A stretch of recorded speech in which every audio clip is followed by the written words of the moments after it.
Baik, Assalamualaikum warahmatullahi wabarakatuh. Waalaikumsalam warahmatullahi wabarakatuh. Sehat Kakak? Alhamdulillah sehat. Salam olahraga dulu.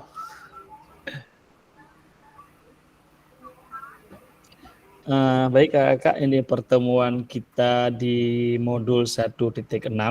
Ini tentang kurikulum Merdeka Kakak ya.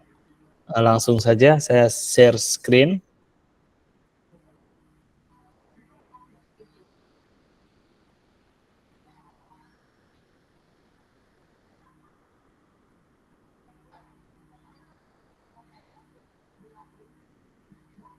Baik Kak, seperti biasa kesepakatan kita bersama dulu, menyalakan kamera, kemudian mematikan mikrofon, hadir seutuhnya, menghargai waktu, kemudian maksimalkan fitur chat atau angkat tangan jika ada perlu, kemudian gangguan teknis adalah hal yang wajar. Nah, ini harapan saya semoga Kak sudah membaca modul atau mendownload modulnya, karena semua materi sudah dijabarkan panjang lebar di dalam modul Kakak ya. Nah, Kakak semua, di sini tujuan kita dari sesi kali ini adalah peserta dapat memahami 3 karakteristik utama kurikulum Merdeka serta berkaitannya dengan prinsip pemikiran Ki Hajar Dewantara. Peserta mampu memahami pengembangan kurikulum PJOK. Kemudian peserta mampu memahami penyusunan program PJOK yang berkualitas dengan backward design.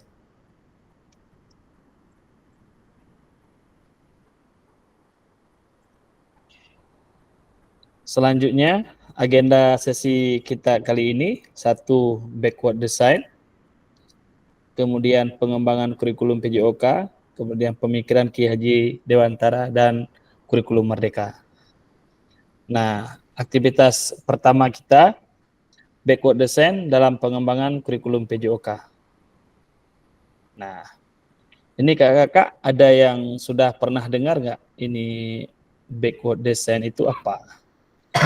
Di apa? Kakak-kakak ada yang pernah mendengar ya?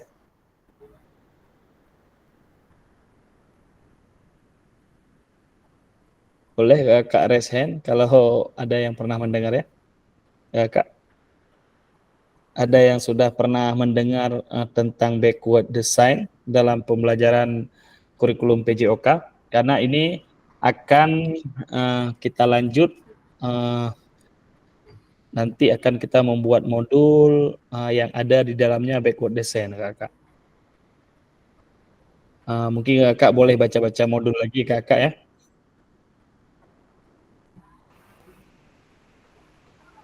Kak Zul boleh kak? Baik, background design adalah pendekatan dalam perancangan kurikulum mata pelajaran yang berfokus pada tujuan pengajaran dan pembelajaran siswa. Background yang pendekatan, berarti pendekatan antara kita bersama siswa agar lebih terfokus lagi untuk menuju pembelajaran. Itu yang saya ketahui kalau background design. Terima kasih. Oke. Terima kasih Kak Zul sudah memberikan sedikit referensi. Betul seperti Kak Zul bilang tadi, di dalam perancangan kurikulum Merdeka ini diharapkan kita bisa mendesain tentang backward design, yaitu pendekatan atau perencanaan kurikulum yang dimulai dengan menentukan tujuan pembelajaran atau hasil akhir yang diinginkan terlebih dahulu. Nah, jadi kita ibaratnya kalau kakak lihat dulu asesmennya di akhir, penilaian atau perinciannya terakhir, tapi di modul kita kali ini itu diharapkan kita bisa membuat asesmen di awal. Nah, setelah tujuan tersebut ditetapkan, langkah selanjutnya adalah merancang evaluasi untuk mengukur pencapaian tujuan. Pendekatan ini memastikan semua pembelajaran yaitu tetap terfokus pada pencapaian hasil akhir yang ingin ditetapkan. Jadi di dalam backward design kakak ini kita bisa menentukan gitu. Kita bisa menentukan kalau materi kita misalnya materinya senam, kita bisa menentukan ini. Saya punya target kalau senam kelulusannya seperti ini. Nah, itu yang diharapkan kepada kita. Jadi kita punya target kelulusan di akhirnya seperti apa. Itu yang dimaksud, supaya kita bisa merancangnya terlebih dahulu. Jadi kakak-kakak juga boleh merancangnya tidak sama dengan semua anak. Nah, jadi kakak juga punya hak untuk merancang jika anaknya kemampuannya seperti ini, kita sudah menganalisis dia dari awal, berarti kita punya target untuk dia ini lulusnya seperti apa. Ke situ kakak ya. Jadi tidak semua anak misalnya lulus dengan nilai 90 semua, lulus. Nggak mesti kakak. Misalnya kakak-kakak punya anak yang memang tingkat keahliannya, tingkat kemahirannya itu di bawah anak-anak yang lain. Nah, kakak bisa merancang khusus untuk dia. Bisa merancang bagaimana untuk keperluan si anak tersebut yang dianggap tadi yang kita sebut dengan berdiferensiasi, di sini kita terapkan. Nah, jadi anak-anak itu diharapkan bisa lulus, tapi dengan asesmen-asesmen yang sudah kita buat, yang sudah kita tetapkan untuk masing-masing anak tersebut. Begitu sekilas loh kakak ya. Kemudian selanjutnya, menurut Bapak Ibu, dari skala 1 sampai 10, kira-kira seberapa dalam sudah pemahaman Bapak Ibu tentang kurikulum PJOK? Artinya tentang kurikulum Merdeka yang khususkan untuk PJOK yang sudah kakak terapkan di sekolah. Nah, seberapa paham kira-kira dari skala 1 sampai 10? Nah, boleh kakak, silakan bantu saya menulis di kolom chat kakak. Kira-kira berapa kalau kita ibaratkan dengan angka, dari angka 1 sampai 10, kira-kira seberapa paham sudah tentang kurikulum Merdeka ini, Kak? Boleh, Kak? Silakan ditulis di kolom chat.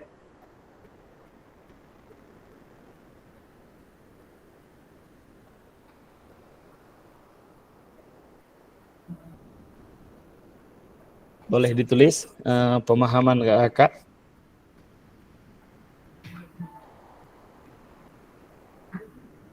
Dari skala 1 sampai 10.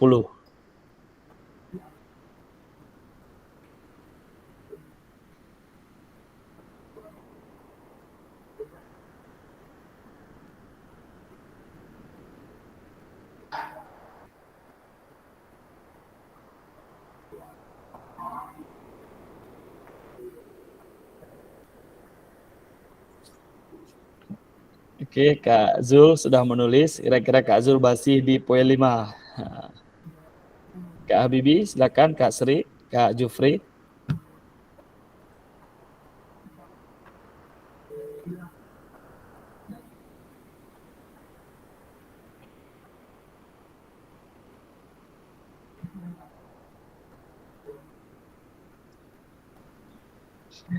Kak Jufri 3 dari 10. Kenapa Kak Jufri? Boleh kasih alasan Kak Jufri kenapa masih di 3 Kak Jufri? Kak Jul juga kenapa masih di 5 nih? Apa alasannya ini?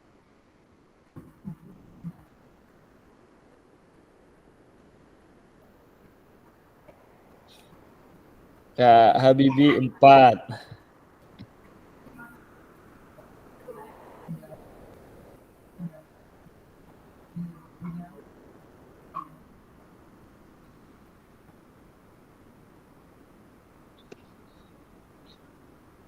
Kak Zeti? Kak Habibie, boleh open mic Kak? Kenapa baru 4 ini? Kira-kira Kak? Tapi di sekolah sekarang kurikulum Merdeka Kak kan? Sudah IKM kan sekolahnya? Ya, sudah kurikulum Merdeka, tapi banyak yang belum dapat kami. Kak Zul gimana Kak Zul? Masih di 5 Kak Zul? Ya baik, terima kasih Kak Jaki. Kenapa saya di poin 5? Karena nggak berani kasih poin lebih tinggi lagi. Karena seperti ini. Karena di sekolah saya, terutama di sekolah saya nih, Kak Jaki. Iya, iya. Di sini guru olahraga memang diwajibkan untuk berkecimpung di P5. Kalau di sekolah saya, karena kita tidak sepemahaman, artinya gini, saat guru olahraga memberi saran, itu tidak bisa diterima dengan baik oleh guru-guru lain yang memegang P5. Karena apa? Mereka punya ide sendiri kan. Kalau kita bilang dari ide olahraga seperti ini dong kita buat. Oh enggak Pak, kita harus ikut modulnya seperti ini. Oh kita harus buat seperti ini Pak. Ya jadi kami olahraga, sebenarnya PJOK ya. Saya beda dengan Kak Suti ya. Kak Uti kan kelas 3, 4, 5. Kalau saya 1 sama 6 aja. Tidak sepemahaman karena mereka punya ide sendiri, punya kreativitas sendiri, dan kami PJOK hanya membantu dan melihat aja. Tapi insya Allah kalau tujuan pemahaman daripada PJO kurikulum Merdeka ini insya Allah sudah lebih daripada 5. Tapi saya tidak bisa menjawabkan lebih daripada 5. Itu aja Kak, terima kasih. Oke, baik, terima kasih Kak Zulfikar. Iya Kak Zul, kadang-kadang ada sekolah yang masih belum bisa menyamakan persepsi ya tentang kurikulum Merdeka ini. Apalagi ada P5-nya yang terpisah kadang 1 jam terakhir. Mungkin di Kak Habibie di sekolah P5-nya terpisah 1 jam terakhir atau dibuat Sabtu Minggu Kak? Bisa 1 jam terakhir. Nah kan, apalagi ini kendala kita nih. Ada yang di 1 jam terakhir. Nah, itu juga menjadi kendala ya. Kalau yang tadi Pak Jul ada menyinggungkan sedikit, betul Kak Jul, itu P5 memang kita harus mengikuti modul. Harus sesuai dengan modul. Paling di kita itu ada dulu, kalau di saya ini pernah saya buat senam. Tuh. Ada satu topik yang saya ambil senam. Jadi ada olahraganya di situ. Nah, karena di kurikulum Merdeka ini memang ada 1 jam memang khusus untuk P5. Jadi untuk saat ini sih kita lihat kurang efektif memang. 1 jam terakhir itu macam jam main-main gitu. Jadi sudah seperti jam main-main di 1 jam terakhir. Jadi kalau nggak dirancang dengan baik, nggak disusun dengan rapi, itu akan ya macam nggak ada manfaatnya kadang-kadang kalau kita lihat. Nah inilah tugas kita sekarang, bagaimana kita memanfaatkan kurikulum Merdeka ini agar semaksimal mungkin. Ya, Kak Sri, ini di poin 6. Kenapa di 6? Padahal saya tunggu ini ada yang 9, 10 mungkin tadi Kak. Kak Sri. Kak Jupri malah di 3 nih Kak Jupri. Boleh Kak Jup kasih alasannya Kak? Kenapa di 3 masih di Kak? Baik, Assalamualaikum warahmatullahi wabarakatuh. Assalamualaikum warahmatullahi wabarakatuh. Yang pertama, kurangnya pelatihan Pak Jakir seperti PKG sekarang. Karena dari pelaksanaan kurikulum Merdeka yang ada kan sosialisasi. Tetapi untuk pelatihan pemahamannya tidak ada. Kita hanya sekedar misalnya membaca kurikulum Merdeka sebagai dari upaya pemulihan pembelajaran. Dan kurikulum Merdeka kan kalau misalnya kita baca yang lebih fleksibel. Ya. Akan tetapi kita melihat implementasinya di sekolah berbeda-beda, apalagi dengan guru yang sudah CGP. Di sana kita mengajar ada yang salah ini, salah itu. Kita tanyakan yang benar juga tidak ada. Nah, itu yang menjadi masalah Pak Jakir. Makanya tidak ada solusi. 3 yang kita paham, 30%. Mungkin itu saja Kak Jakir. Oke, terima kasih Kak Jupri. Nanti sekalian saya tanggapi dengan Kak Sri. Kak Sri mungkin mau beri pendapat Kak Sri? Ya, Assalamualaikum warahmatullahi wabarakatuh. Waalaikumsalam warahmatullahi wabarakatuh. Terima kasih Kakak Fasilitator. Tentang kurikulum Merdeka di PJOK Kak ya? Tadi maksudnya ada dengan P5-nya sekalian, berkaitan dengan P5 ceritanya. Ini maklum saya lagi di luar kurang dengar. Ya, ini pertanyaan kita ini seberapa paham sudah dengan kurikulum Merdeka ini Kak? 6% ya, 6% saya jawab. Ya maksudnya pahamnya dari modulnya, pembuatan modulnya, mengajarnya. Ini apa nih, kayak mana P5-nya? P5-nya karena insya Allah saya aktif masuk di P5 PJOK. Kita kan kalau di PJOK hanya 1 jam, sekitar 1 jam. Jadi ya menyampaikan materi P5 di PJOK itu bukan pelajaran PJOK-nya, Kalau yang sepengetahuan saya yang sudah diajarkan Ya, di sekolah, sesuai modul ya. ya sesuai modul. Jadi sama dengan wali kelasnya. Jadi tinggal dilanjutkan. Begitu Kak, kalau tentang kelimanya salah satunya di kurikulum Merdeka untuk PJOK. Terima kasih. Oke, terima Assalamualaikum. kasih Kak Sri Astuti. Mungkin Kak Wali mau memberikan pendapat Kak? Ya, mungkin sedikit saja ya, Kak JP ya.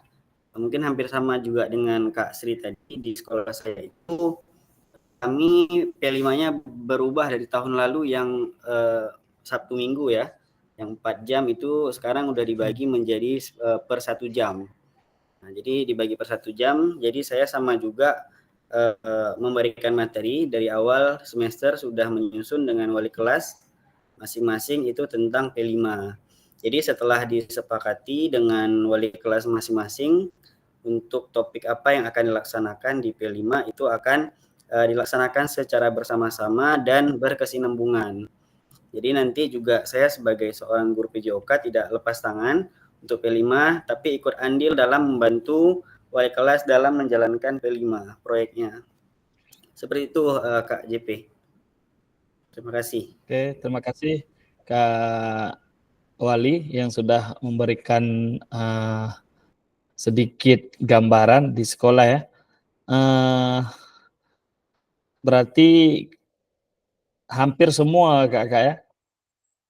Hampir semua kita di sekolah itu guru olahraga itu memang kita tidak mendapatkan penjabaran bagaimana seharusnya kita melakukan melaksanakan atau mengimplementasikan kurikulum Merdeka tersebut. Nah, sebenarnya saya kemarin bersyukur sekali karena ada PKG ini Kak, karena kita di sini dari awal sudah membahas itu arahnya ke kurikulum Merdeka. Ya, salah satunya yaitu pendidikan yang berdiferensiasi kepada siswa gitu. Kemudian juga di sini kita bahas bagaimana melakukan asesmen yang yang dibutuhkan sesuai dengan kemampuan anak-anak. Sebenarnya itu inti dari kurikulum Merdeka. Jadi anak-anak itu bisa maksimal sesuai dengan apa yang dia kerjakan. Kemudian kita sebagai guru pun punya hak dan kebebasan. Sebenarnya kalau dengan kurikulum Merdeka kita nggak ujian lagi juga nggak masalah Kak. Mungkin di sekolah lupa juga itu yang ahli-ahli kurikulum nggak menyampaikan mereka. Ya, di kurikulum Merdeka ini misalnya kita nggak ada ujian lagi, ujian semester itu hak kita sudah. Itu yang seharusnya Kak. Misalnya saya di sini mengajar, saya nggak buat ujian lagi. Karena saya sudah target setiap sebulan sekali anak-anak akan ada nilai dengan saya di kelas. Materi apa saya akan berikan nilai kepada anak-anak, kemudian sudah saya cukup. Saya merasa dengan saya ambil nilai ini cukup anak-anak saya ini mendapatkan nilainya. Sudah capai target saya, sudah bisa itu di kurikulum Merdekanya. Nah, bahkan di kurikulum Merdeka itu Kak sekarang itu kita boleh memilih materi Kak. Tidak mesti nih kita satu semester harus ada 6 materi, nggak mesti. Di kurikulum Merdeka sekarang bahkan ketika kita ingin mengajar hanya 2 materi, sah kita mengajar 2 materi. Misalnya kita mau mengajar bola voli sama bola kaki sah sampai akhir semester. Karena kita sudah punya target, saya mau target 2 aja nih. Nah, itulah yang dimaksud dengan bagaimana memanfaatkan kurikulum Merdeka dengan sumber daya yang ada. Ini saya sudah melihat ini, kalau semester ini saya ajarkan mereka 2 materi sampai mereka bisa. Udah, materi itu diulang dengan target-target asesmen yang sudah kita buat. Nah, sekarang yang kurang di kita adalah yang menjelaskan ke kita, Kakak. Hanya sosialisasi. Nah, sebenarnya dengan PKG ini kita merasa beruntung. Saya pun beruntung bisa belajar kembali dan kawan-kawan saya rasa juga beruntung. Karena kalau tidak di PKG mungkin kita nggak membahas sampai ke sini gitu. Nah, jadi kedepannya kita akan terus berkecimpung dengan kurikulum Merdeka. Nah, kita coba lihat ini di slide. Menurut capaian pembelajaran PJOK, kurikulum Merdeka 2024, pendidikan jasmani kesehatan dan olahraga atau PJOK bertujuan sebagai pembelajaran bagi peserta didik dalam apa saja? 1. Mengembangkan, menerapkan, dan mengevaluasi keterampilan, konsep, strategi gerak yang akan menjadi disposisi untuk partisipasi dalam berbagai aktivitas jasmani dengan penuh kepercayaan diri, kompetensi, dan kreativitas. Nah, di sini jelas yang diharapkan kepada kita ini adalah kita bisa mengembangkan materi. Kemudian kita bisa menerapkan materinya kepada siswa-siswa kita atau peserta didik kita. Kemudian bisa mengevaluasi keterampilan mereka. Bisa mengatur konsep, bisa menjelaskan konsep kepada anak-anak. Kemudian strategi gerak yang akan menjadi disposisi untuk partisipasi dalam berbagai aktivitas jasmani. Jadi anak-anak ini bisa kita kasih tahu, bisa kita jelaskan, bisa kita pahami bagaimana gerak-gerak yang seharusnya mereka belajar. Nah, harapannya. Kemudian yang kedua, membantu dan memberi dukungan dalam memilih gaya hidup sehat dan aktif secara jasmani. Nah, itu harapannya.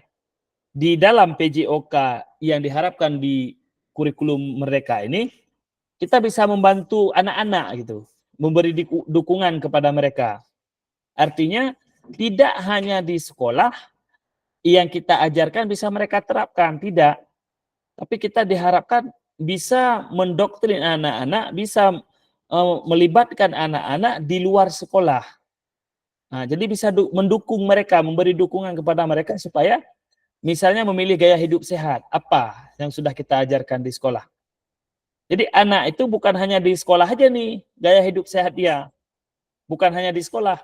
Tapi ketika dia pulang ke rumah, dia balik ke rumah, dia juga akan menerapkan itu. Dan aktif secara jasmani.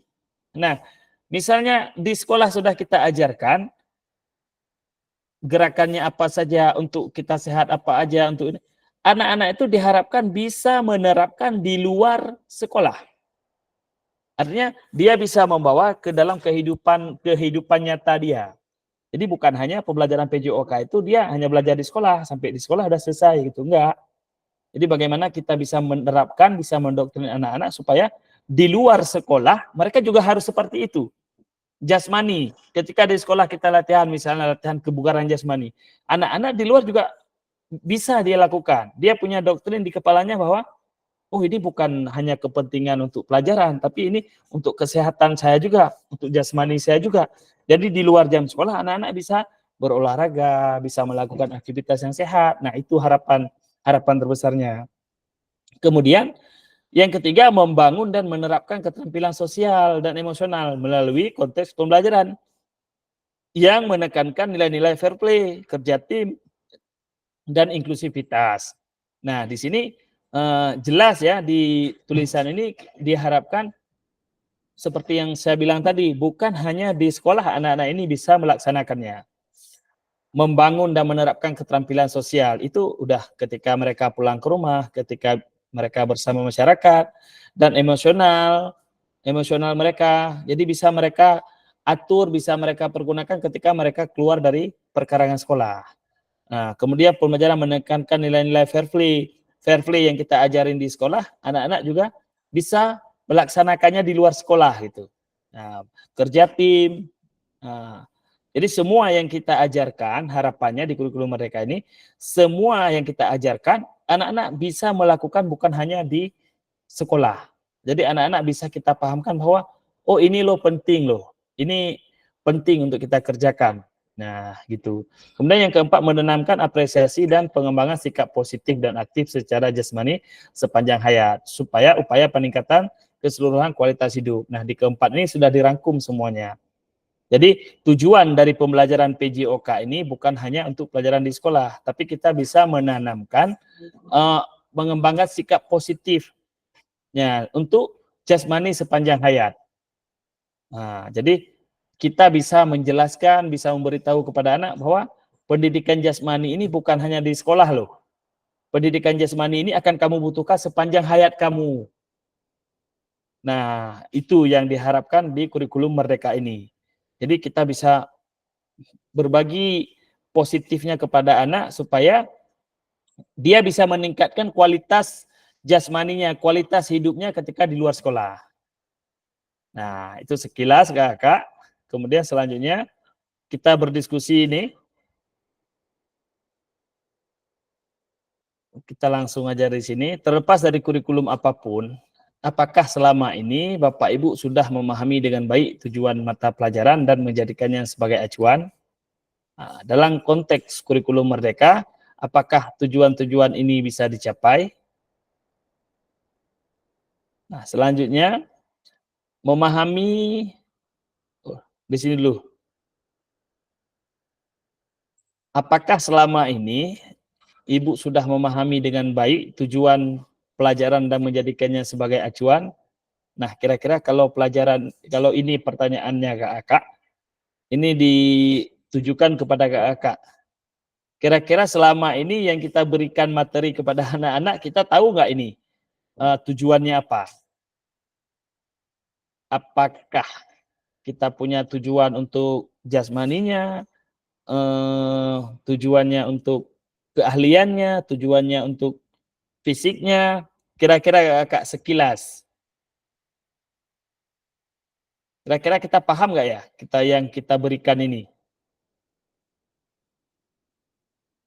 Siapa yang bisa raise hand? Mungkin mau memberikan pendapat? Ini terlepas dari kurikulum apapun ya, baik itu KTSP, K13. Ini ya, Kakak, kira-kira pertanyaannya seperti ini. Kemudian dalam konteks kurikulum merdeka, apakah tujuan-tujuan ini bisa dicapai? Nah, memahami tujuan umum penting sebagai acuan untuk memahami muara akhir pembelajaran. Untuk mencapai tujuan umum ini, pemerintah sudah menurunkan ke dalam CP dan mempersilahkan guru satuan pendidikan untuk menurunkannya lagi dalam TP. Nah, Kakak apakah Kakak sudah memegang CP terbaru untuk yang PJOK, Kakak? Kak Zul?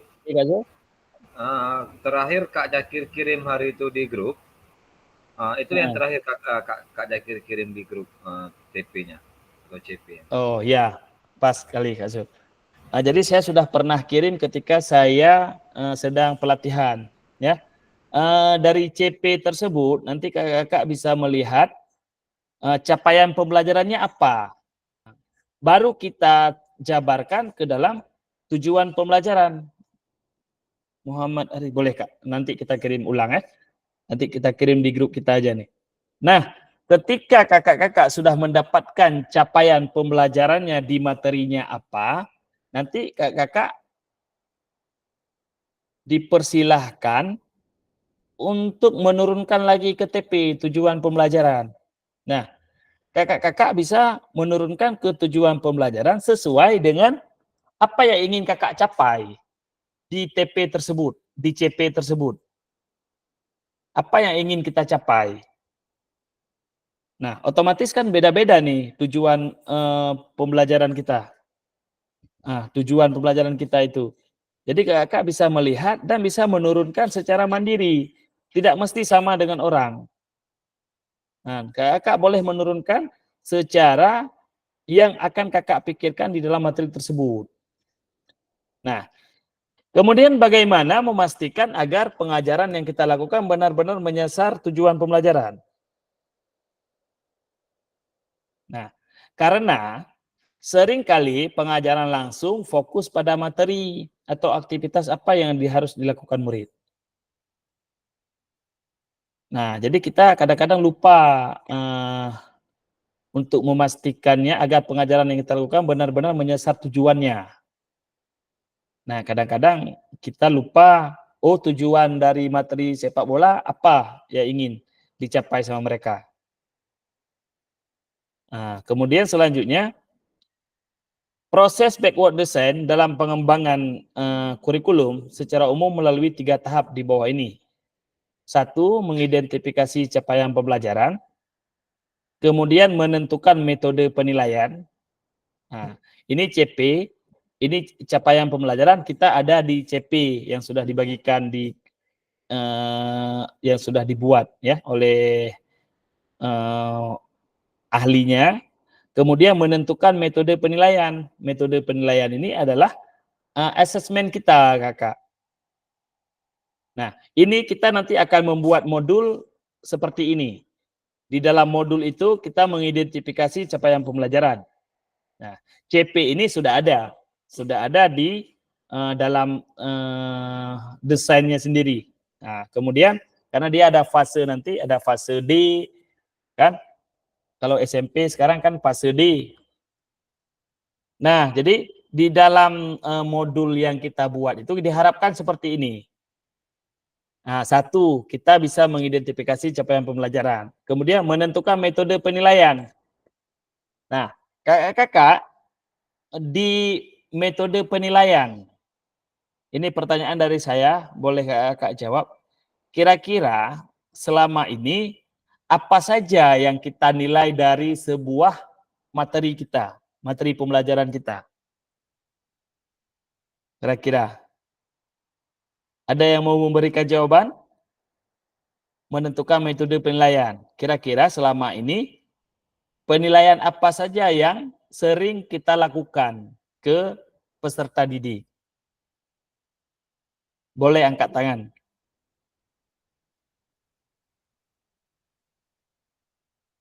Kak Wali mungkin mau memberikan gambaran. Kira-kira selama ini di dalam pembelajaran kita, penilaian apa yang sering kita lakukan? Oh ya, boleh sedikit tentang penilaian ya Kak Zul ya. Oh ini Kak JP ya. Kalau saya pribadi mungkin dari awal itu kita menggunakan penilaian dari asesmen terlebih dahulu ya. Jadi penilaian asesmen kita nilai, kemudian kalau ada penilaian tengah asesmen juga boleh, dan di akhir. Kemudian nanti ada juga penilaian sikap ya. Penilaian sikap juga harus kita nilai untuk setiap peserta didik. Dan juga nanti nilai-nilai profil pelajar Pancasila juga harus kita nilai ya untuk setiap peserta didik. Dan juga nanti ada nilai-nilai lainnya yang mungkin Bapak Ibu bisa tambahkan ya, karena nanti disesuaikan dengan kebutuhan masing-masing kelas ya Bapak Ibu. Seperti itu Kak JP yang bisa saya sampaikan. Mungkin ada tambahan dari Kak JP. Oke, ada yang mau nambah? Ada yang mau menambah? Kira-kira selama ini di dalam pembelajaran apa saja yang sering kita nilai nih? Kak Jupri mungkin boleh memberikan ini, mungkin selama penilaian kita apa saja nih yang pernah kita nilai? Oke, baik Kak Jekir. Biasanya kan ada 3 aspek penilaian ya, dari kognitif, pengetahuan, keterampilan, dan sikap ya. Nah, biasanya di kognitif kita lebih ke soal ya, ataupun ujian tulisan. Kalau misalnya kemampuan biasanya kan pengamatan di lapangan, misalnya teknik apa gitu. Nah, kemudian kalau sikap juga dengan pengamatan kita sehari-hari. Mungkin itu Kak Jeki. Oke, terima kasih Kak Jufri. Kak Arif mungkin mau memberikan tambahan. Silakan Kak Arif, boleh open mic. Baik. Assalamualaikum warahmatullahi wabarakatuh. Waalaikumsalam warahmatullahi wabarakatuh. Untuk penilaian yang biasa saya lakukan ketika melakukan pembelajaran itu biasanya 3 aspek, yaitu asesmen mandiri atau karakter, terus asesmen kognitif yaitu di pengetahuannya, dan asesmen keterampilan yaitu di penguasaan gerak. Nah, kalau di asesmen mandiri itu saya nilai dari semangat belajar mereka ketika mereka melakukan diskusi dalam kelompok, keaktifan mereka dalam berdiskusi, terus juga keaktifan mereka juga dalam mempresentasikan hasil diskusi. Itu saya jadikan penilaian untuk karakter. Dan untuk penilaian pengetahuan ya, itu biasanya saya ambil dari lembar kerja yang mungkin ada saya bagikan juga kepada kelompok. Jadi dari hasil diskusi mereka tuangkan ke dalam LKPD, dalam lembar kerja, dan itu saya jadikan acuan untuk penilaian pengetahuan. Dan untuk nilai keterampilan itu saya nilainya dengan bagaimana mereka menguasai ketika mereka melakukan gerakan-gerakan sesuai dengan materi yang akan disampaikan pada hari ini. Mungkin seperti itu Kak Jakir. Baik, terima kasih Kak Arif, Kak Wali, Kak Jufri yang sudah memberikan gambaran atau bayangan tentang metode penilaian ya. Jadi kita udah dengar hampir semua menilai beberapa hal, itu sikap, kognitifnya, keterampilannya. Di kurikulum Merdeka inilah ada sedikit perbedaannya Kakak. Nah, perbedaan di kurikulum Merdeka ini adalah kita boleh memilih apa yang mau kita nilai, Kak. Kalau dulu kan kita terpaku itu. Ini satu materi ini kita harus ada nilai sikap, ada nilai apalagi yang di K13 itu ada kerjasama, nilai kerjasama dengan tim, nilai antar teman, ya, nilai pengetahuannya juga harus ada. Nah, di kurikulum Merdeka ini ada kelebihannya. Kelebihannya adalah kita boleh memilih di satu materi itu apa yang mau kita nilai.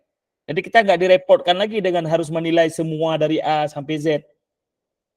Nah, dari kurikulum Merdeka ini, kita guru menentukan apa yang mau kita nilai ini. Oh, di pelajaran tenis meja, saya mau menilai keterampilannya. Udah, nggak masalah. Berarti di tenis meja, kita hanya fokus, ini saya mau menilai keterampilan anak ini. Nah, di tenis mejanya. Nah, saya mau menilai keterampilan. Udah, nggak masalah. Berarti target saya di pelajaran tenis meja, ketika keterampilannya sesuai dengan target saya, berarti anak-anak itu sudah berhasil. Nah, tingkat keberhasilannya di mana? Tingkat keberhasilan juga kakak-kakak yang menentukan. Jadi bukan ditentukan oleh sistem yang sudah ada. Enggak, Kak. Jadi kita dibebaskan di dalam untuk mengatakan bahwa anak ini berhasil, kita yang merancang. Misalnya, seorang anak berhasil melakukan servis, forehand. Dia bisa melakukan forehand jika gerakan tangannya seperti ini dan bolanya melewati ke meja lawan, ke garis lawan. Udah, berarti kita punya kriteria, ya, Kak. Kriteria lulus menurut kita. Karena anak-anak tidak sama keahliannya. Ketika ada di dalam kelas itu ada atlet tenis meja, apakah kita bisa menilai sama dengan yang lain? Tidak bisa, kan? Ketika di kelas kita punya atlet tenis meja, otomatis penilaian untuk dia udah lain. Dia sudah penilaian tingkat mahir. Nah, ketika kita punya anak yang keahliannya di bawah, kita bisa merancang. Kita tinggal merancang. Dia lulus jika dia bisa melakukannya seperti apa. Nah, itulah kebebasan yang ada di kurikulum Merdeka. Nah, di pelajaran selanjutnya kita mau menilai ini dua. Saya ini mau menilai pengetahuan dia. Misalnya di gaya hidup sehat. Saya mau menilai tentang pengetahuan dia. Silakan nilai pengetahuan. Nilai sikap, mungkin kakak bisa ambil di profil Pancasila. Di profil Pancasila nanti saya akan ambil nilai sikap. Nah, kita bisa lihat kan, Bhinneka Tunggal Ika mungkin di profil Pancasilanya itu. Ada kebinekaan, ada keberagaman, ada persatuan. Nah, kita bisa ambil nilai sikap.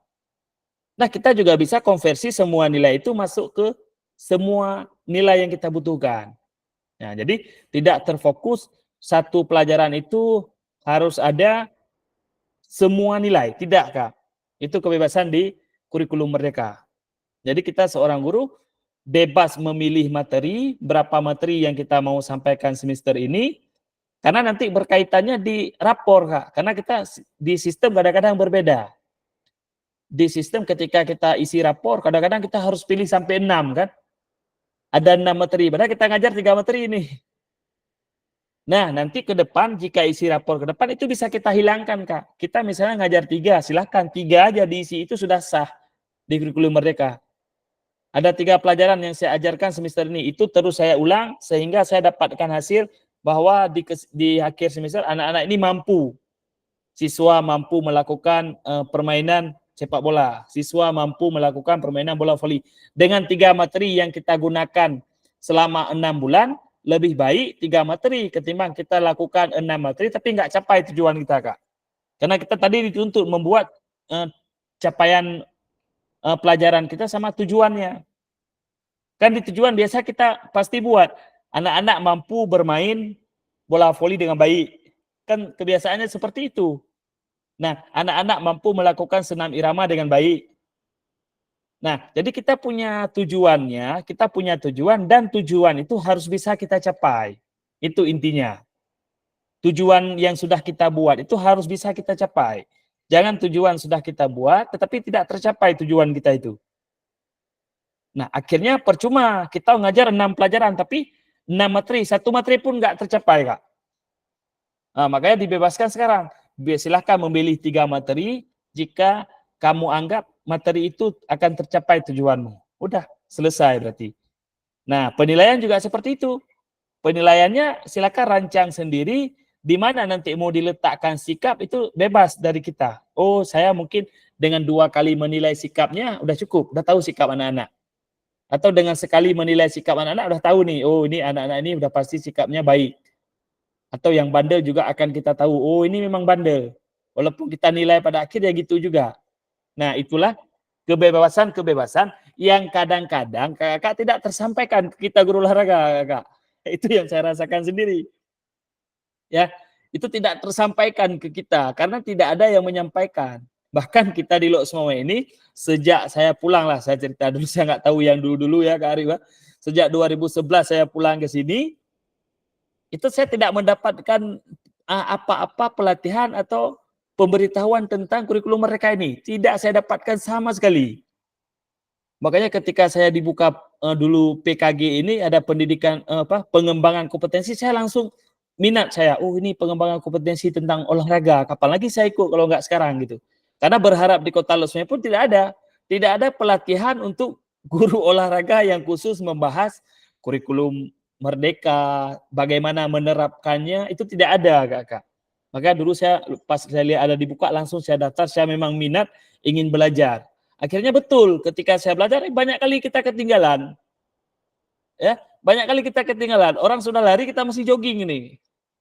Orang udah lari. Ketika saya masuk, saya tanya teman-teman saya yang di Pulau Jawa, yang di tempat-tempat lain, rupanya mereka udah pada paham-paham gitu, Kak. Ketika kita sharing-sharing di grup besar itu, cik bangai awak roh di Aceh, nanti tepum-tepu memang. Itu terbenak di dalam hati kita tuh. Nah, jadi banyak pengembangan kurikulum kalau kita mungkin kurang rajin membaca, dan kebiasaan kita guru olahraga itu juga kurang rajin membaca ya, bukan nggak mau membaca, kurang rajin aja, kurang rajin membaca, kurang rajin menggali.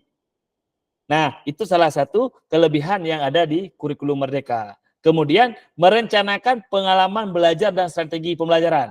Nah, ini juga sangat bebas, Kak. Sangat bebas bagaimana kita merancang pengalaman belajar. Artinya ketika kita berikan inti dari ingin kita pelajari ini, anak-anak itu setidaknya dia juga bisa ada yang dibahas itu belajar sesama teman, Kak. Nah, ini juga diharapkan kepada kita. Kita bisa merancang pembelajaran, anak-anak ini juga menjadi pengalaman belajar untuk mereka.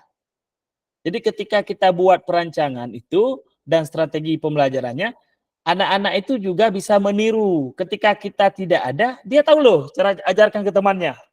Jadi jangan dibuat ribet. Nah, itu maksudnya. Jadi jangan materi itu dibuat ribet. Jadi ketika kita kasih ke anak-anak, ketika kita suruh mereka melakukan, mereka bisa. Bisa dan bisa diajarkan teman-temannya. Nah, itulah harapannya. Merencanakan pengalaman belajar. Jadi anak-anak itu ketika dia belajar misalnya bola voli, dia terbesit di dalam kepalanya itu, oh gini loh. Lebih mudah gini loh, cara pegang tangannya gimana. Jadi pengalaman belajar untuk mereka itu. Jadi mereka juga bisa memberikan kepada teman-temannya. Dan strategi pembelajaran itu memang dibebaskan sepenuhnya kepada kita. Nah, strateginya, model-model mungkin itu bisa dilihat di urutannya. Strategi apa yang mau dipakai, model apa yang mau dipakai, sesuai dengan keperluan, ya, Kak. Oke ya. Selanjutnya, Nah, pesan kunci dari backward design. Karena kita nanti akan, tugas pun kita akan masuk ke dalam backward design. Nah, backward design merupakan proses sistematis yang memastikan kesesuaian kurikulum dengan capaian pembelajaran yang diinginkan. Kuncinya ya, capaian pembelajaran yang diinginkan, yang kita inginkan, bukan orang lain inginkan. Jadi kita bisa melihat anak, kalau ini potensi di sekolah saya inginnya seperti ini, anak-anak ini. Nah, itu diharapkan kepada kita. Backward design juga pada akhirnya membantu guru menyelaraskan antara tujuan, langkah pembelajaran, dan penilaian. Nah, sebenarnya hampir-hampir sama. Kalau dulu kan penilaian di akhir ya, kita buat itu penilaian di akhir semua. Jadi untuk sekarang, kalau di modul pun kita diharapkan itu, kita asesmennya sudah di atas, Arif. Ya, asesmennya sudah di atas. Setelah capaian pembelajaran, ada profil Pancasila, kemudian asesmen yang ingin kita nilai. Nah, yang ingin kita nilai ini. Nah, jadi ibaratnya kita duluan kasih tahu penilaian sama anak-anak. Kalau dulu kan kita mengajar dulu ini. Kita mengajar dulu, selesai semua baru kita kasih tahu. Baik, ini setelah kita belajar tadi, ini ada soal untuk kalian. Nah, ada soal untuk kalian, harus kalian selesaikan begini, begini, begini. Nah, itu kalau dulu ya, K13 juga seperti itu, KTSP. Tapi di kurikulum mereka diharapkan kita lebih duluan kasih tahu ke anak-anak. Kita kasih tahu ke anak-anak bahwa ini penilaian kalian, ini loh. Jadi ketika mereka melakukan, mereka sudah terbesit di kepalanya. Oh, ini yang akan dinilai nanti ini. Oh, di asesmen nanti akan ada dinilai tentang passing, tentang ini. Jadi ketika mereka lakukan, mereka sudah tahu nih. Oh, ini yang akan dinilai nanti, berarti ini harus betul-betul nih. Kalau nggak paham, tanya terus. Nah, itu dibalik saja itu. Dibalik. Kalau dulu itu ditaruh di bawah, sekarang dia di atas.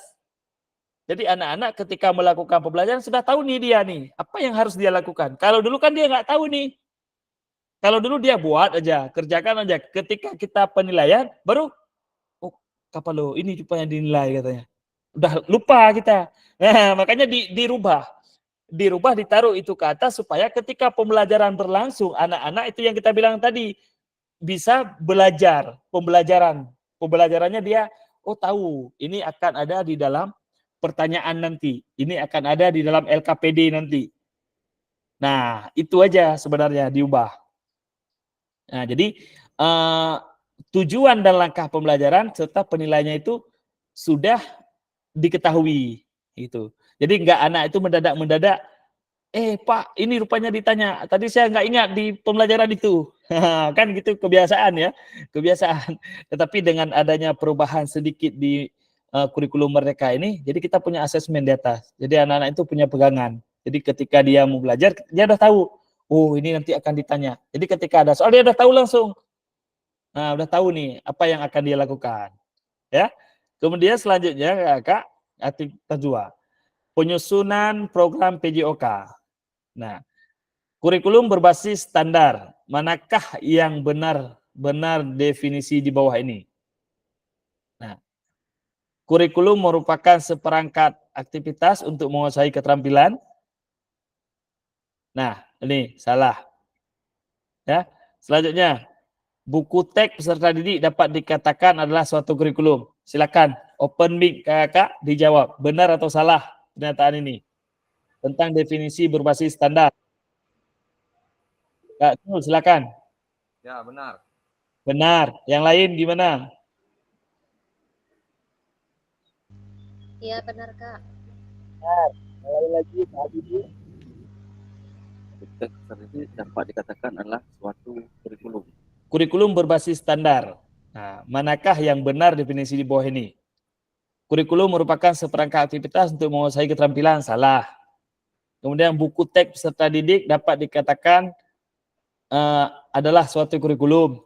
Nah, sebelum saya lanjut, kira-kira ini benar salah, yang sudah menjawab duanya benar. Salah, Arif salah. Oke, ada lagi yang memberikan pendapat? Kak Habibie?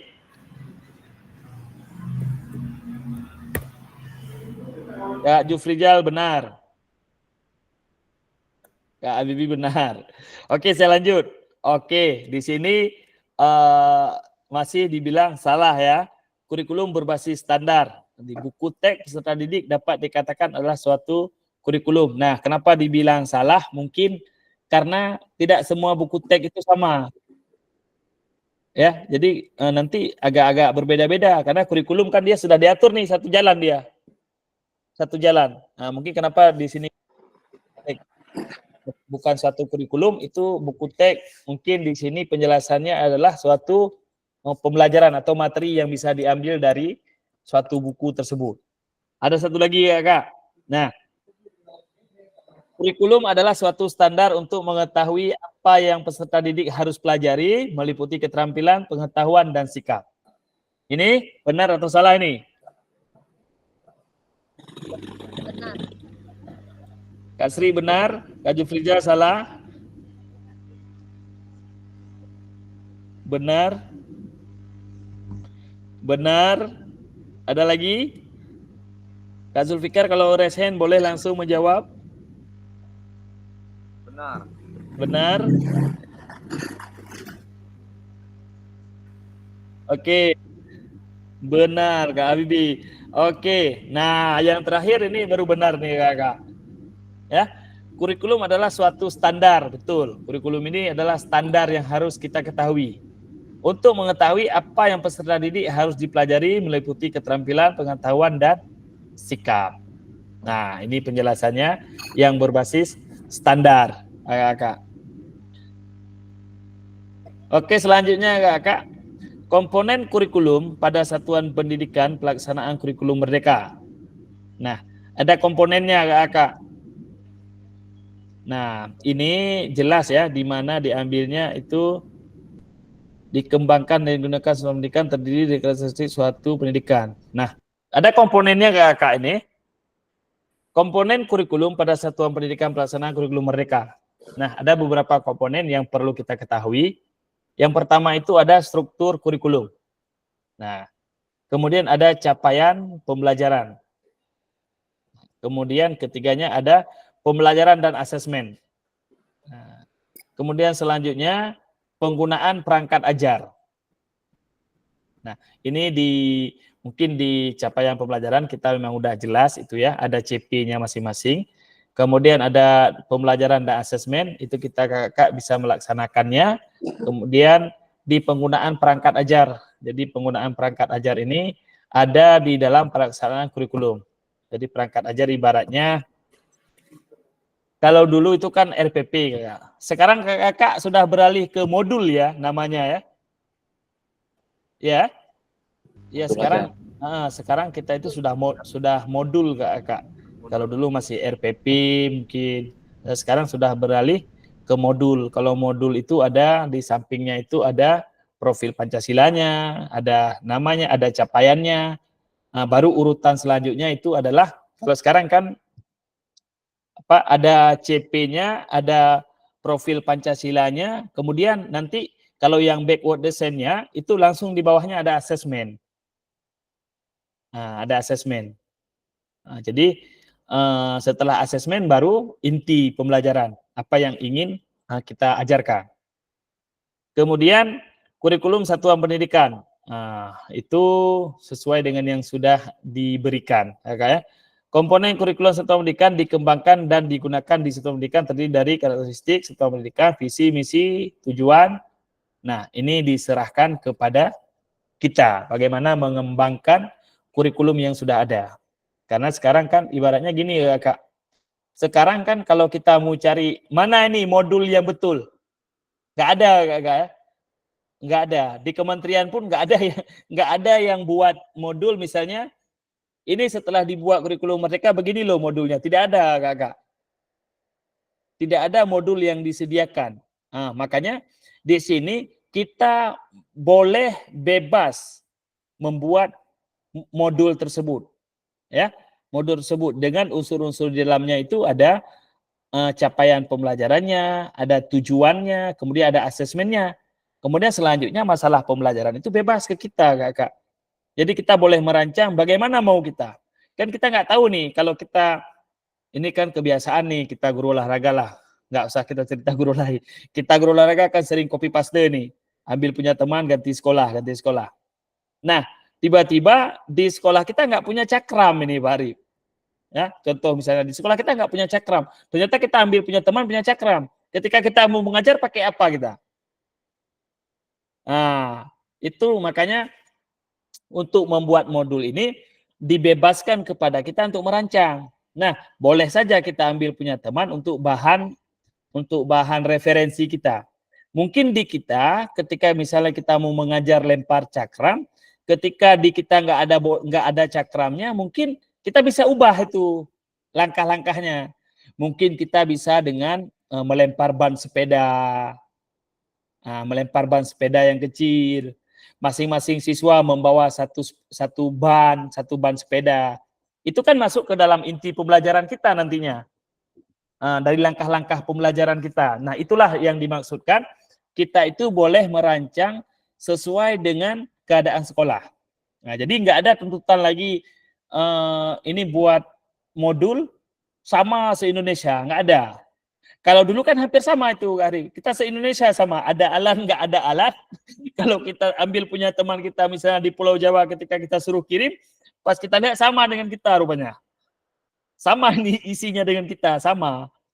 Nah, makanya di kurikulum Merdeka ini sebebas-bebasnya dengan tetap pada pedoman. Nah, jadi kita boleh merancang sesuai dengan kita. Misalnya lari. Kalau dulu di kurikulum K13 mungkin kita melihat lari.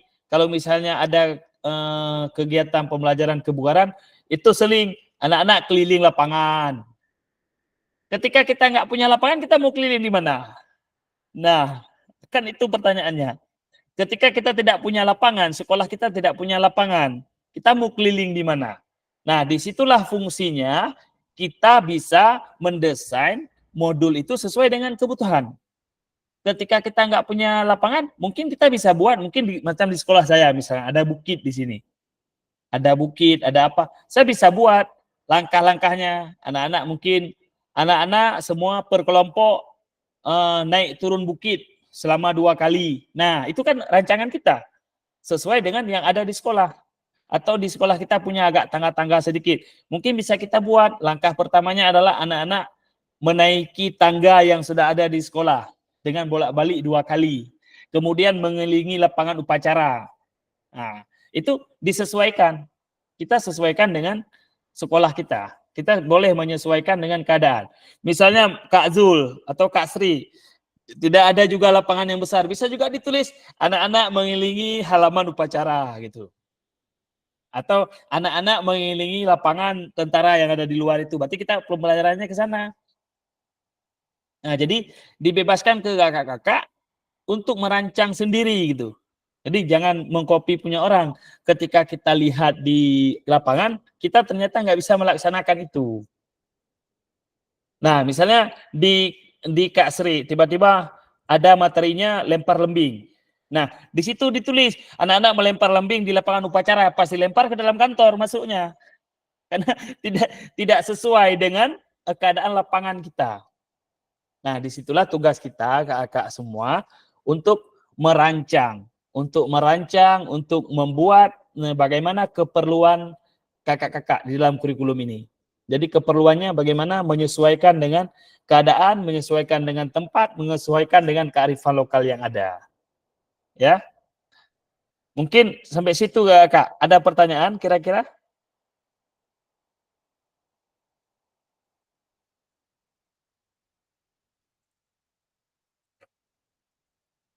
Boleh Kak Wali, silakan.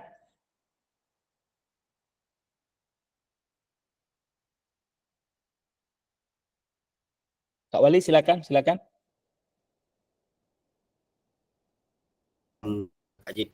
Kan boleh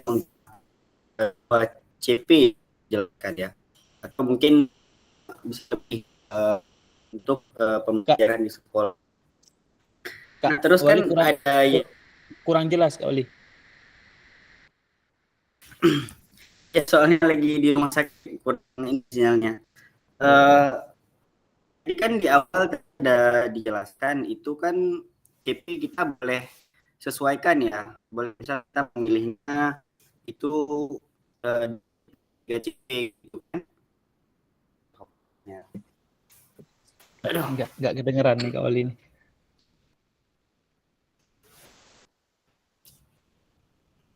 ya bentar Kak, saya cari sinyal dulu soalnya di rumah sakit. Oh iya ya. Lagi di rumah. Jadi di awal tadi sudah dijelaskan ya, itu kita boleh milih untuk capaian pembelajarannya ya, misal kayak 2 capaian kayak gitu kan. Iya, iya. Nah, terus yang sudah disediakan dari Kemendikbud itu gimana? Kita boleh nggak laksanakan semua kayak gitu? Oh, boleh Kak. Udah di- Kalau sekarang itu boleh. Kalau sekarang itu yang kita bahas kemarin itu kita guru boleh memilih sesuai target. Tetapi Kemdikbud sudah menyiapkan semua materi, ya. Jangan salah ya. Kemdikbud itu di CP-nya sudah dia sediakan semua. Mungkin nanti saya kirim sekali lagi ya CP-nya. Dia sudah menyediakan semua materi tersebut dan kita tidak wajib harus mencapai semuanya. Tidak wajib. Jadi kita itu boleh memilih kira-kira ini anak saya, kalau semester ini saya berikan 3 capaiannya atau 3 materinya, sanggup nggak mereka melaksanakannya? Tercapai nggak tujuan saya ini? Nah, kalau dia tercapai 3, ya udah nggak masalah, 3 aja. Kalau misalnya tercapai 4, silakan kasih 4. Jadi menyesuaikan dengan keadaan di kita, Kak. Nah, berbeda yang dulu ya. Kalau dulu kan kita harus memilih ini. Dulu kan misalnya, dulu ibaratnya kita disediakan kan. Disediakan ini. Ini disediakan ada 6. Nah, jadi kita harus pilih 6. Nah, oh satu lagi. Saya kan jarang lihat rapor SD ini. Rapor SD. Nah, itu yang mau saya tanya juga itu. Karena di rapor juga kita harus menambahkan untuk CP-CP yang sudah disediakan dari Kemendikbud. Terus yang masalah penilaian tadi juga itu kita harus menambahkan penilaian yang kayak Kak JP bilang tadi, kita boleh pilih penilaiannya itu penilaian pengetahuan saja, keterampilan kan. Tapi kalau nanti di rapor kita harus tambahkan seperti itu. Itu gimana? Itu dikembalikan lagi ke kita, Kak. Yang dimaksud tadi kan misalnya di belakang di senam ini. Di senam kita ambil keterampilan. Ini yang fokus kita ya, keterampilan. Nah, di keterampilan ini kita kan bisa melihat anak-anak, oh di senam ini saya nggak perlu menilai sikap dia. Ini anak-anak baik semua. Berarti udah hilang kan satu penilaian kita kan? Tapi kita bisa menilai yang tidak harus kita masukkan ke modul gitu, ke penilaian kita. Nah, yang jadi masalah sekarang, itu juga masalah kami pertanyakan kemarin, Kak Wali. Ini belum kita lihat nih yang rapor. Kalau yang SMP kemarin, kita bisa memilih, Kak Wali. Kita bisa memilih materi apa yang ingin kita input. Ya, pertanyaan saya di SD gimana ya? Karena kan kalau aplikasi ini kan banyak versinya Kak JP. Jadi contoh kayak wali kelas A dengan wali kelas B itu aplikasinya berbeda. Jadi kita juga harus menyesuaikan lagi kan. Kalau nggak kita isi nanti merah kayak gitu. Merah. Jadi nggak error, dia kan nggak keluar nilainya. Intinya kita juga harus memanipulasi juga kan untuk nilai yang ujung-ujungnya kita sebagai guru olahraga kebiasaan ya tetap isi kan, itu kan intinya ya, itu intinya. Intinya begini aja, yang kita tahu bahwa sekarang di dalam kurikulum itu ada sistem bisa menilai seperti itu Kak Wali ya. Tetapi ketika sudah masuk ke penilaian itu kita boleh juga kembali lagi, karena sistem nggak bisa diobrak-abrik kadang-kadang aplikasi itu. Kadang-kadang orang buat aplikasi nggak kerjasama nih sama orang keluarkan TP, sama orang keluar CP dia nggak kerjasama. Nah, jadi ketika kita mau input, udah harus input semua. Nah, kalau di SMP, kalau nggak salah saya itu, kita bisa menentukan sekarang itu, misalnya 3 tema Kak Wali ini di SMP, 3 pelajaran. Bisa aja 3 itu kita pilih. di SMP. Nah, berarti kalau kayak gitu kejadiannya, kalau memang semua harus kita isi, berarti menyesuaikan dengan kebutuhan. Nah, kalau memang semua harus diminta sesuai itu, kita boleh memilih nih, kita boleh target. Ini saya pengetahuannya anak-anaknya mau ambil misalnya beberapa soal aja, nggak usah banyak. Ambil beberapa soal untuk anak-anak, untuk dia mencapai target yang saya inginkan. Ketika saya buat 3 soal, saya anggap 3 anak ini sudah bisa. Berarti lebih simpel ya. Ketika saya buat 5 soal misalnya, ketika anak bisa jawab 5 ini berarti anak itu sudah paham.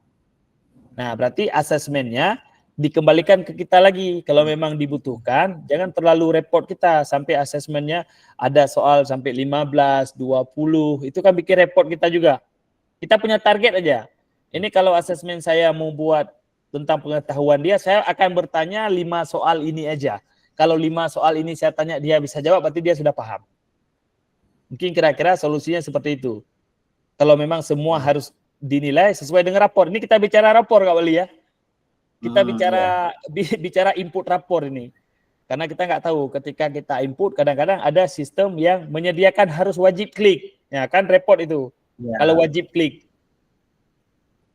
Nah, pokoknya intinya seperti itu. Ketika memang itu dibutuhkan, berarti kakak-kakak boleh menyesuaikan dengan kebutuhan. Tapi pada intinya yang ingin kita sampaikan tadi, yang disampaikan oleh kementerian dari 3 bulan yang lalu, itu yang disampaikan kepada kita. Nah, jadi repot juga. Kadang-kadang saya di sini, Kak Wali, saya nggak mau buat ujian lagi. Kalau ditanya ke saya, mana soal ujian? Pak, saya nggak buat ujian lagi. Tapi bermasalah. Nggak bisa ini, semua ujian. Nah, itu jawabannya. Ya, karena memang kita juga harus mengikuti arahan dari sekolah kan. Nah, itu yang kadang-kadang jadi masalah. Kadang-kadang saya kalau datang pengawas ke sini, saya ketawa-ketawa sama pengawas. Karena kalau misalnya Pak Sarum lah biasa di sini. Kalau biasanya beliau bahas, beliau bahas itu sering kita bahas masalah penilaian ini. Nah, ketika ujung-ujungnya nanti, nggak bisa, ini harus ada soal. Nah, akhirnya saya buat terus 5 soal. Saya nggak peduli lagi itu. Karena target pencapaian saya tadi masalah nilai anak-anak, saya sudah mencapainya. Saya sudah capai itu target nilai anak-anak. Ketika 6 bulan saya ngajar, saya sudah mencapai target saya. Udah, berarti saya udah punya nilai, itu intinya. Nah, kalau saya soal asesmen akhirnya saya sesuaikan dengan asesmen awal. Misal contoh kayak gini, di materi 1 itu permainan infansi, itu ada 3 materi, yaitu bola kaki, bola basket, sama bola voli. Jadi saya sesuaikan aja, nanti saya buatnya esai yang menurut mereka aja. Misal contoh, sebutkan teknik dasar dalam menendang dalam sepak bola. Kemudian nanti jelaskan cara menendang dalam sepak bola. Nanti anak-anak bisa kreasikan sendiri jawabannya. Jadi kalau menyontek itu juga kita bisa tahu. Iya, betul Kak Wali. Seperti itu. Oh, betul. Terima kasih jawabannya. Oke, Kak Wali. Berarti udah pas kayak gitu. Berarti jangan juga kita gini, Kak. Jangan juga kita ini guru olahraga memberikan asesmen akhir kepada anak, materinya nggak pernah kita berikan. Itu karena kita ikut buat terus soal nih. Pas tahu-taunya udah ada senam lantai di situ, udah ada senam irama, sedangkan materi itu nggak pernah kita masuk, Kak. Itulah KJP kemarin kan saya tanya sama KJP kan, itu yang video itu di dalam kelas atau di luar kelas. Soalnya kalau saya pribadi itu sebelum saya mengajarkan di lapangan itu saya kasih materi dulu. Jadi saya 1 hari di kelas, 1 hari di lapangan. Jadi nanti biar anak-anak udah paham dulu apa yang mau dipelajari di lapangan itu udah dipelajari di kelas. Nah, seperti itu. Makanya saya tanya apa boleh dalam kelas kayak gitu. Pas penyampaian materi. Oh ya, berarti nanti kalau yang video kakak tetap video di lapangan ya Kak ya. Karena di modul 2.1 dan selanjutnya di luring nanti itu ada tugas kita menganalisis video Kak Wali. Makanya saya bilang di lapangan. Misalnya materi sudah dikasih di kelas nggak apa-apa, berarti di luarnya tinggal praktek kan. Tinggal praktek aja anak-anak kan. Nggak masalah lagi. Jadi di prakteknya juga bisa kita nilai nanti apa yang mereka pelajari kan ke situ ke arahnya juga kan. Karena di luring nanti kita ada menganalisis, salah satunya menganalisis video, baik menganalisis video sendiri atau menganalisis video teman. Jadi ada pertanyaan-pertanyaan nanti untuk Berapa analisisnya. menit Kak? Ya? Video 30 menit Kak. Kak, videonya sudah mau deadline kita ini ya. Itu videonya tanggal 7 kalau nggak salah saya tadi harus sudah diupload itu atau 8. Karena tanggal 13 kalau ada umur panjang kita sudah luring nanti Kak. Cuma luringnya sistemnya saya belum tahu nih, saya belum dikabari. Nah, jadi video 30 menit itu silakan disiapkan, jangan nanti pas luring videonya belum ada Kak. Jadi nggak tahu nanti kita analisis video apa. Kalau kurang daripada 30 menit boleh Kak? Nggak boleh Kak kalau kurang. Kalau lebih boleh nih. Ya. Kar- Oh, gitu. kalau lebih boleh, kalau kurang jangan Kak. Karena memang diminta di sistemnya itu 30 menit videonya Kak. Oke Kak Zulfikar, boleh silakan Kak. Mohon izin Kak Zakir. Assalamualaikum warahmatullahi wabarakatuh. Kak Zakir, mengenai analisis bukan mengenai tentang pembuatan video. Nah, di sini kan yang saya baca dari ketentuannya 30 menit mulai dari inti, pemanasan, inti, sama pendinginan. 3 kan Kak? Itu kita kirim bentuk apa namanya itu link YouTube-nya atau gimana Kak? Oh, link nanti Kak. Kita nanti upload link di LMS, link YouTube. Jadi videonya di-upload di YouTube masing-masing, nanti tinggal sematkan link aja di situ. Kak, ini kan gini Kak, kami kan kebetulan ini kan terpanggil di PKG ini satu sekolah berdua nih sama Kak Uti. Itu bagaimana Kak? Apakah itu gantian aja Kak Jul? Kak Jul rekam Kak Uti, bantu rekam Kak Uti ngajar, nanti Kak Uti bantu Kak Jul ngajar. Yang jangan masuk dua-dua jadi satu video, nggak mungkin kan? Oh, berarti tidak boleh dengan anak yang sama Kak Zakir ya? Boleh-boleh aja, tapi kan nampak nanti, maksudnya jangan pas kita ngajar satu video berdua, tahu ya satu video berdua ya. Jangan ganti-gantian di video tersebut. Boleh dengan anak yang sama, mungkin dibedakan materi gitu, nggak masalah anak yang sama. Terima kasih Kak Zakir, itu aja pertanyaan saya. Terima kasih Kak Zakir. Assalamualaikum. Kalau Kak Zeti, link drive boleh nggak? Boleh nggak? Boleh. Nanti link drive juga boleh, nggak masalah. Oke Kak ya, kita lanjut dulu sedikit. Mengapa kurikulum operasional berbeda antar satuan pendidikan? Nah, agar bermakna, kurikulum operasional satuan pendidikan dikembangkan sesuai dengan konteks dan kebutuhan peserta didik dan satuan pendidikannya. Ini bisa menjadi kabar gembira Bapak Ibu dapat menyusun program yang relevan dengan kultur gerak dimanapun peserta didik. Nah, makanya dibedakan. Kalau dari kurikulum operasional dulu kan sudah ditentukan ya Kak ya. Sudah ditentukan materi apa yang harus kita, misalnya di materi apa itu sudah ada penjelasannya. Materinya ini, gerakannya ini. Jadi ada berbedanya di kurikulum Merdeka. Jadi kita itu bisa menentukan kultur-kultur gerak di mana kita beradaptasinya, di mana kita mengajar. Jadi perbedaannya itu, ya. Nah, mari berbagi cerita pada saat Bapak Ibu menyusun kurikulum PJOK. Bagaimana Bapak Ibu selama ini merancang program PJOK sebagai bagian dari pengembangan kurikulum mata pelajaran? Ada nggak kita rancang ini ya? Kayaknya kita MGMP apa? Kita MGMP, KKG, kayaknya semenjak saya di sini juga nggak pernah ya. Nggak pernah ada satu kali pun duduk untuk merancangnya, nggak pernah Kak. Makanya saya bilang beruntunglah yang ada PKG ini, jadi kita bisa berdiskusi di sini ya. Yang nggak mau masuk kita juga nggak bisa ngelarang.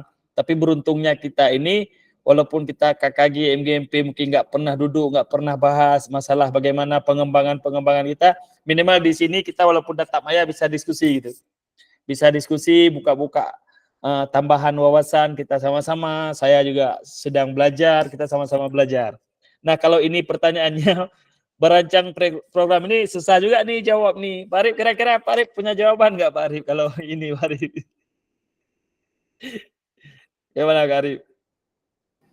Ya, baik. Ini saya jujur saja nih. Iya. Ini memang kan selama inilah baru dapat pemahaman latihan selama ikut PKG ini. Jadi ya selama ini sebelumnya ya seperti kata Kak Zakir tadi, mungkin masih copy paste punya orang, kita jadi ya rubah-rubah sedikit lah dalam merancang program pembelajaran di PJOK dan sesuaikan dengan kondisi peserta didik yang ada di tempat kita mengajar. Itu Kak Zakir.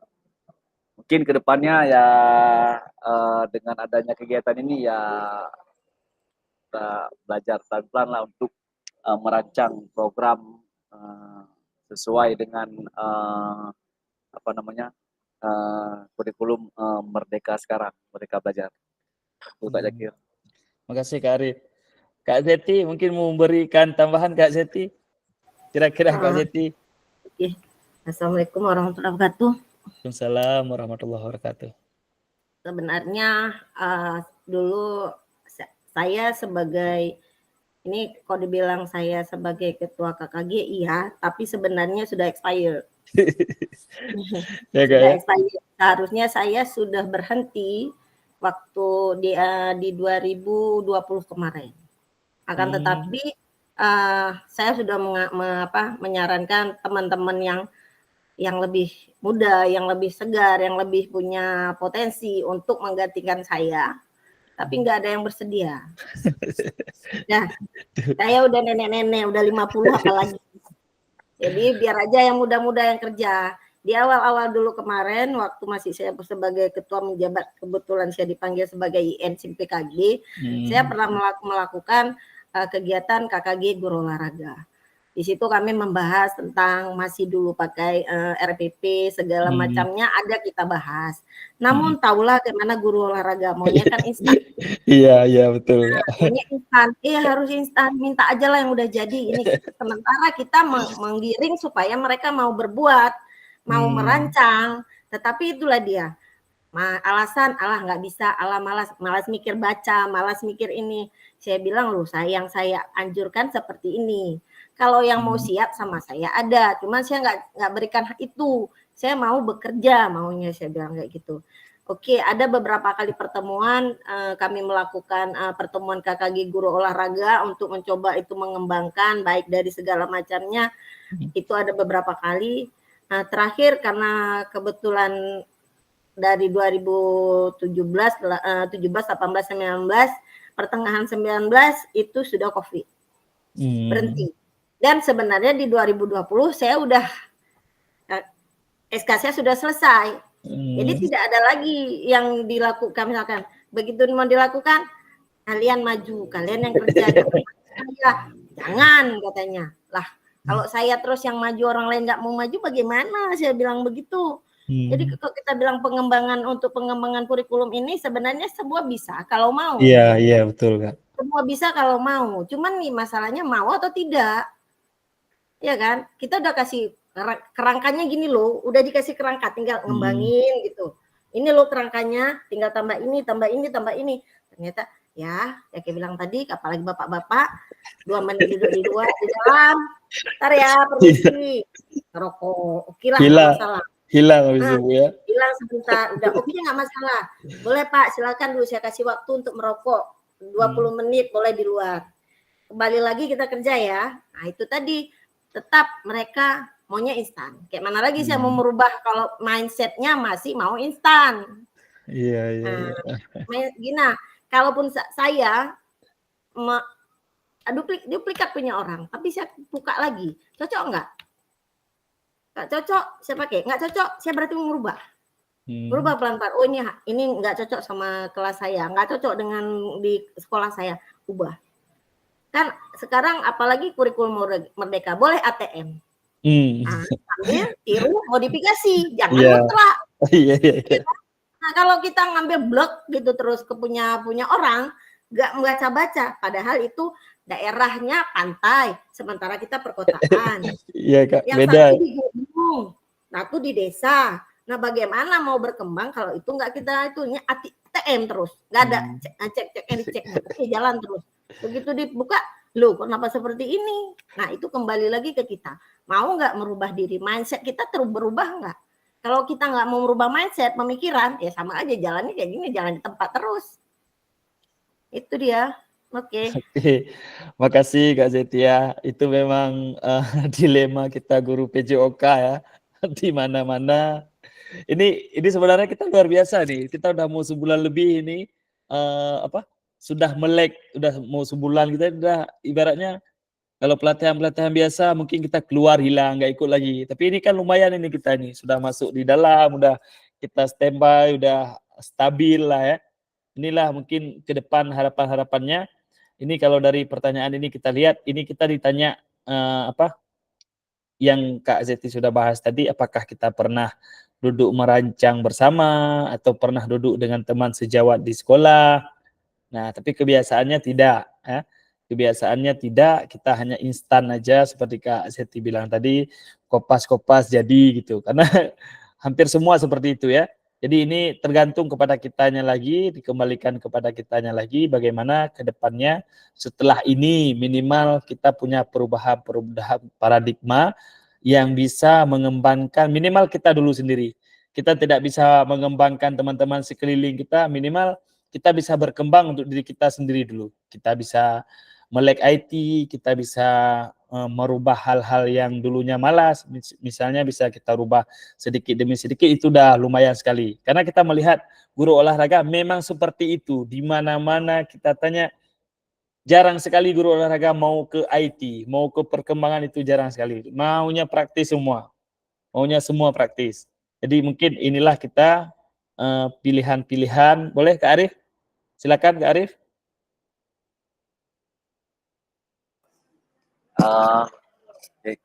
Saya punya saran nih kan, maksudnya kan boleh. di sini mungkin Kak Jakir kan mungkin lebih daripada kita lah di sini kan. Jadi kalau bisa nanti kan buat program untuk kita rancang, kita duduk bersama di awal tahun pembelajaran. Dan kemarin saya sudah ada jumpa Pak Poji. Kebetulan kami kemarin kan buat persami pramuka. Jadi kan ada Pak Poji. Jadi kan selama ini kita punya komunitas MGMP untuk Kota Loksmawe. Dan di situ ketuanya Pak Poji, ketua kan. Jadi mungkin selama ini mungkin Pak Poji sudah sibuk dengan mengurus sekolah, udah kepala sekolah kan. Jadi mungkin nggak punya waktu untuk duduk sama kita. Jadi kan maksudnya begini, di MGMP itu kan kita aktifkan lagi, maksudnya kita jalankan lagi. Jadi salah satu kegiatannya ya dengan berdiskusi membuat program modul ajar untuk acuan kita pembelajaran kita. Jadi kalau bisa ya seperti itu kita buat inilah kita aktifkan lagi. Itu Kak Jakir. Iya Kak Arif. Betul juga tuh Kak Arif. Nanti coba kita bicarakan ke depannya. Mungkin kita tidak bisa berharap terlalu lebih, tapi minimal kalau memang kita besok kita aktifkan seberapa yang ada aja Kak Arif. Kan gitu ya prinsipnya Kak Zeti ya. Seberapa yang ada aja. Jadi kita jangan nanti ke depan berharap ini ada orang ramai, nggak usah. Jadi kalau memang itu ingin kita lakukan ke depan, kita cari aja seberapa ada aja. Kita ada berlima ya udah kita berlima gitu. Jadi kalau enggak ya enggak jalan-jalan lagi. Kalau kita berharap semua nanti ada ya enggak jalan-jalan karena semua ya seperti tadi. Tapi kalau ada 1-2 orang gini, apalagi mungkin yang dari PKG ini nanti kita sudah persepsinya sudah sama, kita mungkin bisa duduk gabung bersama gitu. Ke depan untuk merancang di tahun 2020 nanti ada satu ini PJOK Loksmawe ada loh pedomannya mereka gini cara dia lakukannya. Mungkin bisa tuh ke depan Kak Arif ya. Terima kasih Kak Arif sarannya, nanti kita bicarakan lagi sama Pak Foji sama tim KKG juga. Kemudian apa saja yang selama ini Bapak Ibu anggap menjadi suatu yang bernilai untuk dipelajari murid di PJOK? Nah, apa saja yang selama ini Kakak anggap menjadi suatu yang bernilai untuk dipelajari murid di kelas PJOK? Nah, kira-kira ini kembali lagi ke yang tadi Kak, sesuatu yang bernilai untuk dipelajari murid di dalam PJOK. Ini langsung aja Kak, saya tambah di sini. Inilah yang diharapkan kepada kita Kak ketika kita memberikan pelajaran olahraga kepada anak-anak. ada nilai yang positifnya yang dia bawa keluar dari sekolah. Itu harapannya. Dipelajari di sekolah, tapi dia bisa mempraktekkan di lingkungan dia. Dia bisa mempraktekkan di kehidupan nyata dia. Jadi dia bukan hanya mempelajari olahraga itu untuk di sekolah, tapi pulang di sekolah dia nggak mau pelajari lagi. Nah, harapannya kita bisa membuat anak-anak itu ketika dia sudah belajar di sekolah, pulang dari sekolah pun dia mau gitu. Dia mau berolahraga. Harapannya tadi yaitu hidup sehat, jasmani dan rohaninya. Nah, itu harapan kita yang bernilai di anak itulah yang sangat bernilainya. Ketika materi kita ini bisa kita berikan kepada anak, kemudian anak tersebut bisa kembali ke masyarakat atau kembali ke rumahnya, tetap dia masih mau berolahraga. Masih pikiran dia, oh ini olahraga bukan untuk guru di sekolah. Olahraga ini untuk kesehatan. Jogging misalnya. Jogging dia sore itu untuk kesehatan dia. Itulah kebermanfaatan nilai yang kita berikan kepada anak. Kemudian selanjutnya, nah inilah integrasinya yang kita bilang barusan, Ibu. Berlanjut ke mengintegrasikan itu ke dalam proses pengembangan kurikulum mata pelajaran PJOK sekarang yang berlaku. Nah, inilah tugas kita bagaimana kita bisa merancang materi-materi kita untuk berkesinambungan. Ini materi yang kita berikan dia bisa berkesinambungan ke kehidupan dia. Nah, setelah pengembangan kurikulum ini kita lakukan, setelah tujuan pembelajaran kita buat sesuai dengan keperluan kita, kemudian ini bermanfaat untuk anak-anak tersebut. Nah, jadi bukan hanya untuk kita sendiri, tapi tetap terintegrasi dengan anak yang kita berikan. Ya. Kemudian ada 6 faktor yang mempengaruhi pengembangan program. Kebutuhan dan karakteristik peserta didik, sudah pasti. Ini agak susah sedikit kita kembangkan. Kalau memang di sekolah kita ada 32 anak, 32-nya beda-beda karakter, itu paling sulit. Ya, Kak, ya. Tapi kalau misalnya ada 32 anak, misalnya setengahnya begini mungkin agak lumayan. Atau sepertiganya begini, itu agak sedikit lumayan. Kemudian konteks masyarakat. Nah, sekeliling kita juga berpengaruh ya. Berpengaruh karena kalau misalnya kita sudah mengembangkan karakteristik peserta didik di sekolah, kita sudah buat begini Kakak, sampai di rumah di sekolah jangan jauh-jauh. Kita karakteristik anak-anak aja di sini saya mau ngubahnya yang suka temenak, ibu-ibu. Yang suka temenak, suka PKM, pokoknya suka menyebut hal-hal yang itu. Ketika di sekolah sudah saya rubah, saya coba main-main ke kampungnya, Bu. Di daerah saya ini. Saya sering mondar-mandir ke kampungnya. Saya survei lah ibaratnya. Saya survei ke tempat-tempat kawan-kawannya yang suka-suka bahasa-bahasanya yang nggak bagus. Itu ternyata ibu-ibu ketika dia pulang ke rumah, dia mendapatkan lagi bahasa-bahasa itu dari orang tuanya.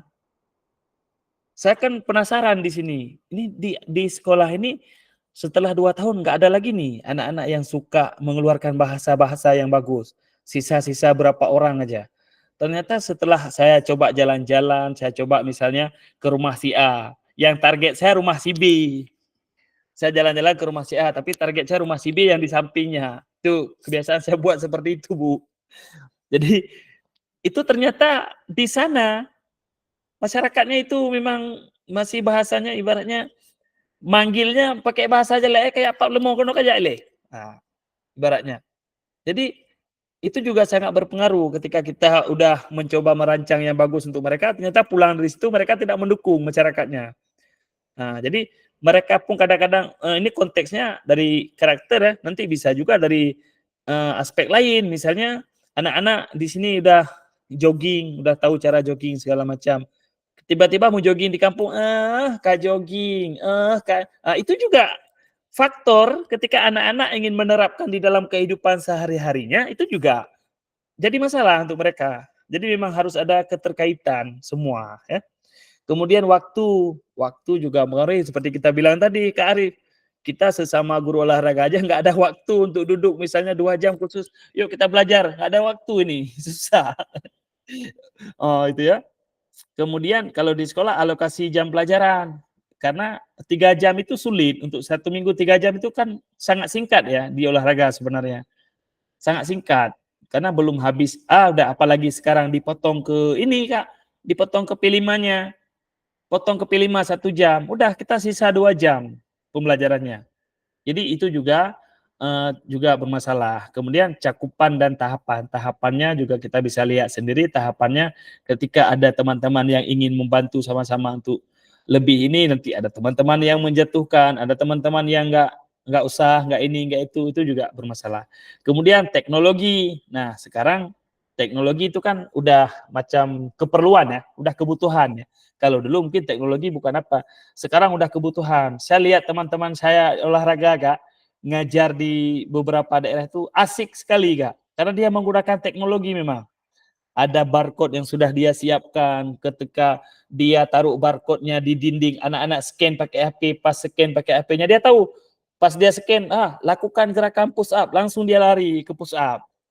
Jadi kalau dulu kan kita arahkan ya, tapi kalau dengan teknologi ini juga sangat memudahkan ya, apalagi di sini kita beruntung ini ada Kak Wali di dalam sini. Kak Wali seorang content creator yang luar biasa. Kak boleh lihat YouTube-nya itu banyak membahas tentang pendidikan. Mungkin ke depannya kita walaupun 10 orang ini setidaknya kita adalah satu perubahan yang bisa kita kembangkan untuk Kota Lok Sumawe khususnya di PJOK ya Kak. Selanjutnya Kak, aktivitas ketiga, karakteristik utama kurikulum.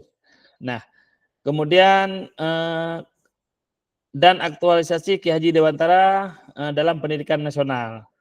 Nah, kemudian ditanya di sini, telah bahas dalam mengembangkan kurikulum, apa yang telah kita bahas merupakan karakteristik kurikulum mereka, yaitu fokus pada materi esensial, kurikulum merekanya yang tadi fokus pada materi apa yang ingin kita berikan, kemudian pengembangan kompetensi dan karakter, itu juga dibebaskan kepada kita, di situ bisa pengembangan kompetensi sosial, emosional, dan moral peserta didik. Jadi kita bebas untuk bagaimana merancang untuk pengembangan mereka. Kemudian fleksibilitas pembelajaran. Kurikulum dapat disesuaikan dengan kebutuhan pengembangan peserta didik. Ini yang poin ketiga Kak ya. Jadi fleksibel dia sekarang. Fleksibel aja. Jadi sesuai dengan kebutuhan peserta didik. Nah, karakter satuan pendidikan dan konteks lingkungan budaya setempat. Jadi tidak semata-mata harus seperti A, tidak. Jadi kita bisa menyesuaikan dengan daerah. Ibaratnya gini, ada di daerah orang mungkin kalau di sekolah kalau jam olahraga pakai celana pendek nggak masalah, biasa aja kan. Kalau di kota misalnya di Jakarta atau apa. Tapi kalau di kita kan bermasalah jadinya. Nah itu maksudnya itu. Jadi kita menyesuaikan dengan keadaan sekitar kita. Jadi yang penting pembelajarannya dapat, tapi kita fleksibel. Ya, kita fleksibel. Misalnya kita ke waterboom. Kalau waterboom mungkin di luar-luar Aceh bebas saja ke waterboom anak-anak. Mau pakai celana pendek, mau pakai baju ketat terserah. Tetapi kita kan di Aceh kan kita ada aturan. Kalau waterboom, kalau kita kan sering wajib celana panjang, wajib baju olahraga yang panjang. Itu kan bagian dari fleksibel yang sudah kita jalani sebenarnya. Fleksibilitasnya ya. Kemudian selanjutnya mari diskusi tentang Ki Hajar Dewantara. Nah, sebenarnya Ki Hajar Dewantara di sini menuntun segala kodrat yang ada pada anak-anak agar dapat mencapai keselamatan dan kebahagiaan yang setinggi-tingginya, baik secara manusia maupun sebagai anggota masyarakat. Oleh sebab itu, pendidik itu hanya dapat menuntun tumbuh dan atau hidupnya kekuatan kodrat yang ada pada anak-anak agar dapat memperbaiki lakunya, bukan dasarnya. Nah, hidup dan tumbuhnya kekuatan kodrat anak. Nah, ini panjang sekali kalau kita diskusi kakak. Ini pada intinya Ki Hajar Dewantara ini menuntut anak-anak sesuai kodrat. Ini sudah kita bahas ya dari pertama masalah berdiferensiasi ya. Sesuai kebutuhan anak. Di sini diharapkan anak-anak itu bahagia, Bu. Ketika dia ada pelajaran olahraga, bahagianya bukan cuma bahagia, oh jam olahraga bahagia, ini Bapak, ini pasti suruh kita ke kantin. Bukan itu. Ya, jadi bahagianya anak-anak di sini diharapkan bahwa kodrat anak-anak itu bisa berolahraga, tetapi dengan penuh kebahagiaan.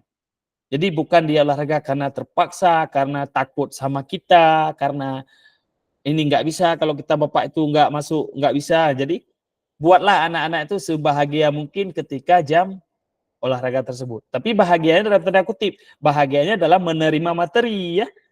bahagia dalam menerima materi, bukan bahagia dalam jam olahraganya, tapi dia menerima materinya dengan penuh kebahagiaan. Oke, selanjutnya pada akhir sesi ini, peserta dapat memahami 3 karakter utama kurikulum Merdeka serta keterkaitannya dengan prinsip pemikiran Ki Hajar Dewantara.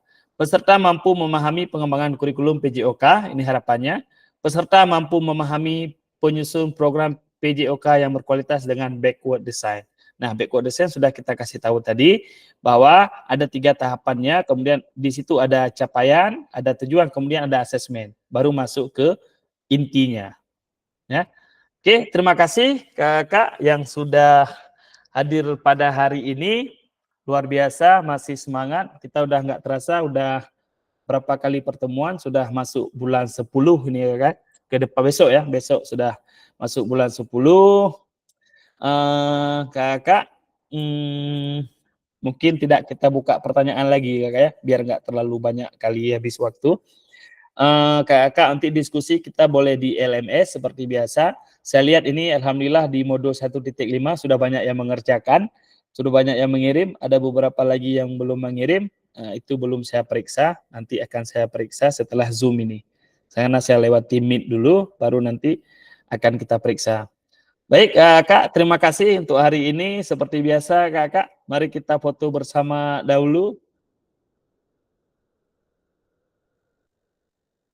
Oke Kak, silakan senyum termanisnya, kita foto dulu. 1, 2, 3. Oke, boleh buka kamera sekali lagi, standby dulu Kak Nardi, kita foto sekali lagi. Oke, sekali lagi ya Kak. 1, 2, oke, salam olahraga sekali. 1, 2. Belum Kakak, sabar. 1, 2, 3.